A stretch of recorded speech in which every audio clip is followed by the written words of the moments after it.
Paz do Senhor, um ótimo dia para você, que Deus abençoe a sua vida poderosamente. Aqui quem fala é o César e começa agora mais uma palavra de vida. Tenho certeza que Deus vai falar poderosamente com você. Meus queridos, sem demora, livro do profeta Isaías, capítulo 35, versículo 3, diz o seguinte: fortaleçam as mãos cansadas, deem firmeza aos joelhos fracos. Digam aos desanimados que não tenham medo, animem-se, pois o nosso Deus está aqui. Ele vem para nos salvar, ele vem para castigar os nossos inimigos. Meus queridos, mediante essa palavra aqui de Deus, nós vivemos alguns dias aí que as pessoas têm se deixado levar por notícias, né? Por notícias e se desanimam no meio do caminho, vão parando no meio do caminho. É bem fato que isso acontece, né? Porque realmente nós vivemos num mundo onde poucas pessoas, né? Principalmente nessa era da internet, né? Nessa era aí de mídias digitais, né? Hoje as pessoas foram ficando meio isoladas, não é verdade? As pessoas hoje ficam em casa com o celular na mão, né? E nós vemos aí que é uma nova era aí, um novo tempo aí que realmente nós precisamos nos reinventar. Essa é a verdade. Mas o que tem acontecido muitas das vezes com os homens, muitas vezes conosco, que vai passando, à medida que vai passando o tempo, nós vamos nos desanimando, nós vamos ficando mais frios, ou seja, aquilo que o Senhor Jesus, né, nos ensina mediante da sua palavra, né, que é o manual do homem, né, se existe um manual para tudo, né, hoje existe um manual para tudo, para a hora que você compra um carro, uma televisão, tem aquele manual ali que você lê antes de usar o veículo, antes de usar o eletrodoméstico, para saber como é que funciona, não é verdade? E o homem não é diferente, o homem tem o seu manual que se chama Palavra de Deus, que ele é o Criador, né? O Criador, ele sabe como funciona a máquina, né? E nós não somos diferentes, né? Nós somos seres, né, criados pelo Senhor, e ele nos deixou a sua palavra, o seu manual, para que possamos meditá-la, né, meditar nela, para que vivemos melhor. Ou seja, dentro da própria palavra de Deus, o Senhor nos recomenda a ter comunhão, a ter uma vida de oração, a ter uma vida de jejum, a ter uma vida voltada, debruçada na sua palavra, né? Porque a palavra, ela vai libertar, ou seja, a palavra de Deus, ela é que nos mostra como nós devemos agir mediante a todos os problemas. E dentro da palavra de Deus, que ela é mais atualizada do que o jornal de amanhã, ela nos mostra como nós devemos seguir de uma maneira correta, para que sejamos felizes nessa terra, ou seja, para que a gente sofra menos, né? É bem verdade que hoje, infelizmente, né, nós vemos poucas pessoas dando essa importância para a palavra de Deus, né? Muitas dão, né? Graças a Deus por isso, né? Mas o Senhor sabe que as pessoas estão sofrendo por não meditarem na palavra dele, ou seja, não ter uma vida de comunhão com ele. E ter uma vida de comunhão com ele me faz lembrar de um fato acontecido, né, lá em 2 Reis, né, no capítulo 6, no versículo 8, onde existia um profeta que chamava-se profeta Eliseu. Esse profeta era um homem que ele andou com Elias, ou seja, ele foi discipulado pelo profeta Elias, e Eliseu era um homem que realmente tinha uma vida de comunhão com Deus. E isso nos traz o que, meus queridos? Nos traz assim, como que eu devo ter essa vida com Deus, como eu devo ser próximo com Deus. E ele era muito usado. Certa vez, né, dentro desse capítulo, um certo rei sírio estava em guerra contra Israel, e ele fazia, né, tentava de alguma maneira lutar contra Israel, ou seja, criando as suas próprias estratégias, né, fazendo acampamentos em volta de Israel para ir minando as forças de Israel. Essa era a estratégia daquele rei sírio. Porém, dentro de Israel na cidade de Dotã, vivia um homem chamado Eliseu, esse é o profeta Eliseu, que tinha contato com o próprio Deus vivo, né? Onde o Espírito Santo de Deus o revelava quais que seriam os passos do soldado sírio, do exército sírio, né? Os profetas. E ali, toda vez que o rei sírio queria atacar Israel, ou queria armar um acampamento em volta de Israel para pegá-lo de uma maneira sorrateira, Deus revelava para o profeta Eliseu, que contava ao rei, e o rei mandava os recados. Então, mais de 10 vezes, né, o rei sírio tentou fazer algumas emboscadas, né, contra Israel, e todas foram frustradas. Todas foram frustradas, porque Deus protegia o povo de Israel, Deus protegia o reino de Israel, e revelava ao profeta Eliseu. Muito bem. Um certo dia, o rei Sírio mandou chamar lá os seus comandantes, os seus soldados, e falou: quem de vocês está contra mim e a favor de Israel? Porque alguém de vocês está contando toda a nossa astúcia para Israel.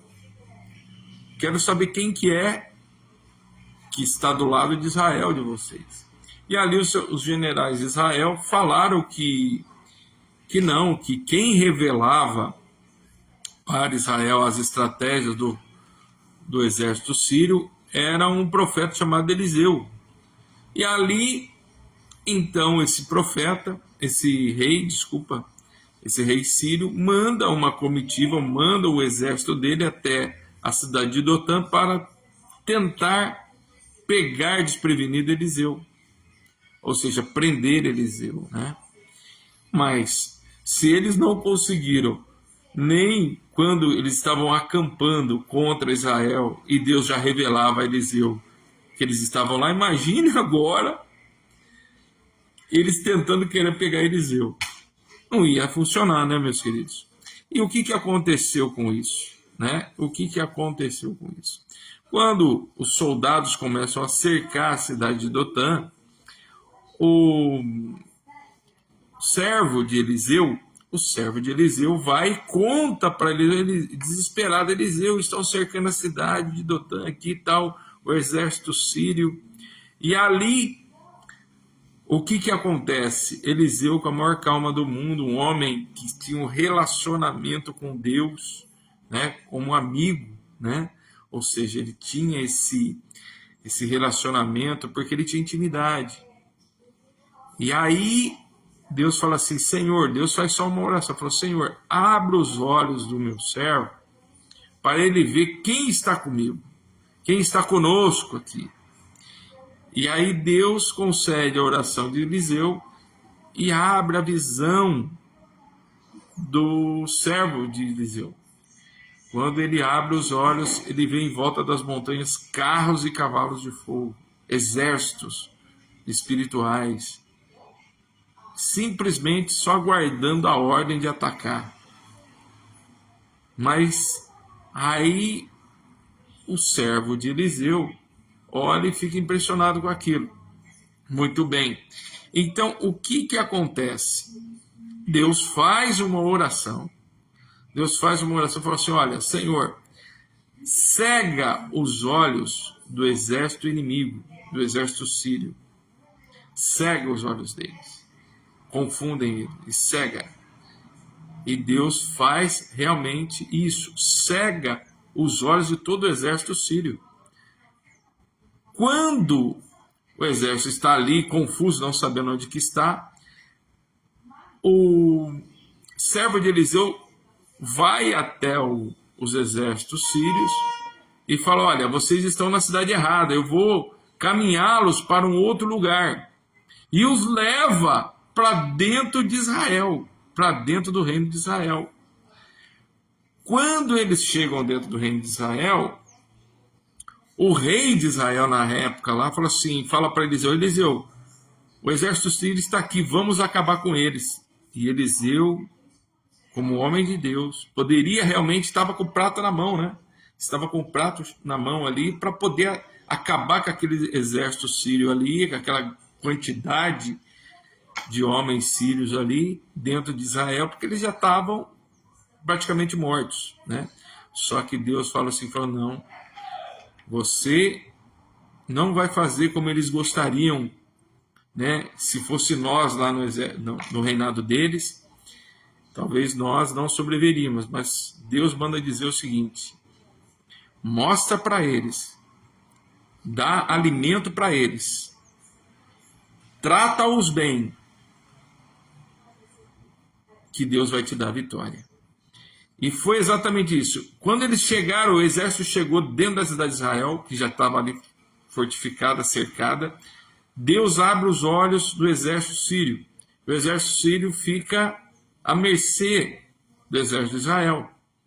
Só que, para surpresa daqueles soldados, o rei de Israel dá uma festa para eles, os trata bem e os manda de volta para o rei sírio. E quando eles chegam de volta, eles contam tudo o que aconteceu. E nunca mais o exército sírio atacou Israel. Ou seja, né, o rei sírio entendeu que Israel não queria o mal deles. O que eu aprendo com isso, baseado nessa palavra, né, que maior é aquele que está conosco?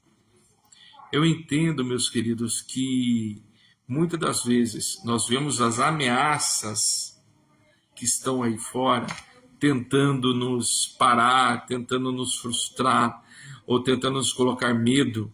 Alguns pequenos faraós aí que existem aí em algumas empresas, né, tentando nos parar, tentando querer nos colocar medo. Mas lembre-se de uma coisa, Deus manda dizer para nós hoje: maior é aquele que está conosco. Maior é aquele que está conosco. Então, na verdade, não faça justiça com as tuas mãos. Coloque-os nas mãos do Senhor. Porque quem vai lutar por nós vai ser o próprio Senhor Deus. Sabe? Então, é lógico que no momento de dor, no momento, às vezes, de raiva, a gente quer realmente que o Senhor venha e puna eles de uma maneira severa. Não é verdade? Porque está doendo em nós. Porque são pessoas maldosas. Mas a palavra de Deus também fala para nós pagarmos o mal com o bem. Pagarmos o mal com o bem. E foi aqui o exemplo, meus queridos.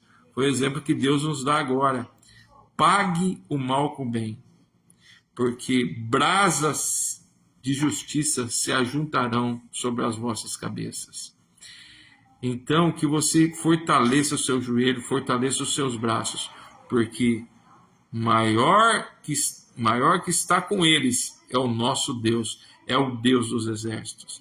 Lembre-se disso, que quando você estiver no momento de aflição, ou no momento de perseguição, ou no momento de afronta, coloque o teu joelho, ore ao Senhor como Eliseu fez, orou a Deus, falou: Senhor, abra os olhos do meu servo, para que ele veja quem está conosco.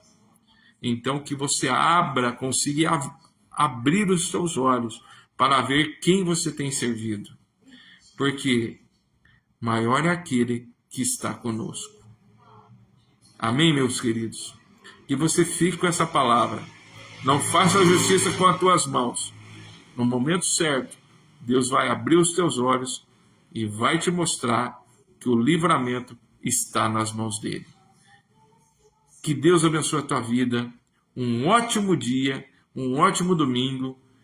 Compartilhe essa palavra. Eu tenho certeza que muitas pessoas estão com medo nesse momento de afrontas do inimigo, mas Deus é justo para nos livrar de tudo e de todos. Deus te abençoe, um ótimo dia, fique com Deus.